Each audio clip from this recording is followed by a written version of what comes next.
Hello friends, कसे आहात सर्वजण. तर माझं हे असं चालू होतं कारण आज आहे 19 तारीख आणि 19 तारीख म्हणजे आपल्या पिल्लूचा बर्थडे. सो आता तुम्ही गेस केलंच असेल हे जे चालू आहे ते कशासाठी चालू असेल बरं. तर हा फोटोशूटसाठीच 9 मंथ कंप्लीट झालेत आपल्या विरूला आज.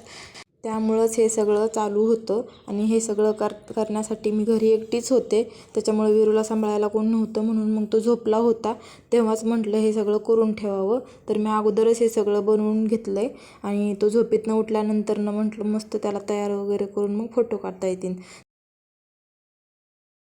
त्या वादळासोबत फोटो काढणं म्हणजे खरंच खूप विचित्रच गोष्ट आहे. कारण तो कधीच फोटो चांगले काढून देत नाही, बल्कि जे पण केलेलं असतं ना ते सगळं विस्कुटू टाकतो.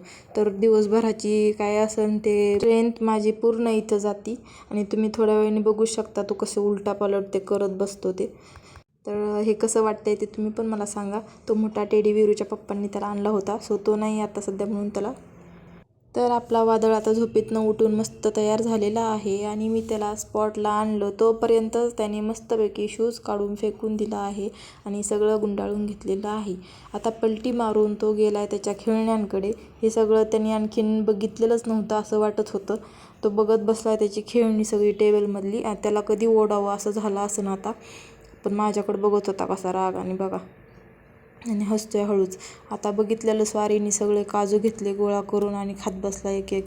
बळच आज स्ट्रगल करत करत त्याचे हे असे रिझल्ट आलेले आहेत फोटोचे, तुम्ही बघू शकता. आणि कसं वाटलं आहे ते तुम्ही हे डेकोरेशन ते पण सांगा मला. चला आता बाय बाय, थँक्यू.